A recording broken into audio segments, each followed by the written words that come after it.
আপনি?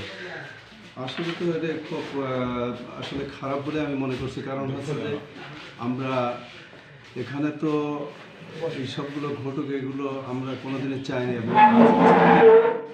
ছুটির দিন আমরা এই বিষয়ে জানি না যে আমাদের কলেজে এরকম একটা ঘটনা ঘটেছে।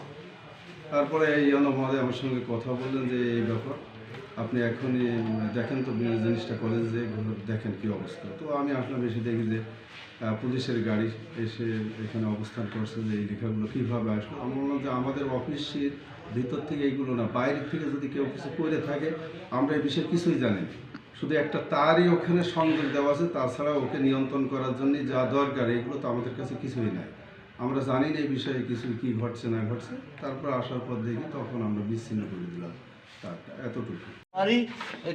ওই দোকানদার ভাই এসে আমার পেস এসে বলছে যে এরকম হচ্ছে তুমি, আমি তো জানি না সব। আপনার ডিউটি কয়টায়? আমার 6টায় আসার কথা। আপনি এসেছেন কয়টায়? আমি 5টা 20-এ আসছি। যখন এসেছিলেন তখন কি দেখছিলেন এটা চলছে কিনা? জি। তখন চলছে? জি। এটা লিখা আসছে? জি। তা আপনি শিক্ষকের বলেছেন? হ্যাঁ, আমার সাথে সাথেই এখানকার কয়েকজন আসলো, এসে বলছে চাচা এই লেখা আছে। তা আপনার নাম কি? আমার নাম হায়দার। আপনি নাইট গার্ড? তুমি হলো প্রিন্সিপালের কাছে ফোন দাও। তাহলে প্রিন্সিপাল স্যারের নাম্বার তো নাই, ছোট স্যারের নাম্বার আছে। তা বলছে তাহলে নাম্বার দাও, আমরা কথা বলছি। আমার কাছে নাম্বার নিয়ে স্যারের সঙ্গে কথা বলবো। তারপর পরে আমার এই কয়টায়? ডিউটি থেকে আপনার থেকে 9:50, এই 9:30 সকাল কয়টার সময় গিয়েছিলেন? গিয়েছি এখানে আপনারা থেকে আসরের পরে গিয়েছি। এই এর ভিতরে কি এটা দেখছিলেন যে লেখা আসছে? আমি যখন প্রথম আগে তখন লেখা সুন্দর ছিল, যাওয়ার সময় আর খেয়াল করা হয়নি। লেখা কি ছিল? তখন ছিল জীবননগর সরকারি আদর্শ মহিলা কলেজ। তার লেখাটা চিকন ছিল, ওই যে মানে এত মোটা ছিল না। আর এরপরে ওইটা আসছে আপনি দেখেননি? না না, যাওয়ার সময় আর তো বোর্ড মান খেয়াল করা হয়নি।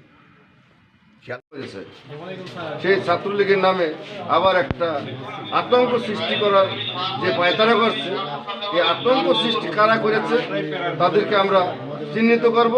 যেভাবেই হোক আইনের লোকজন আসছে, তারা তদন্ত করবেন।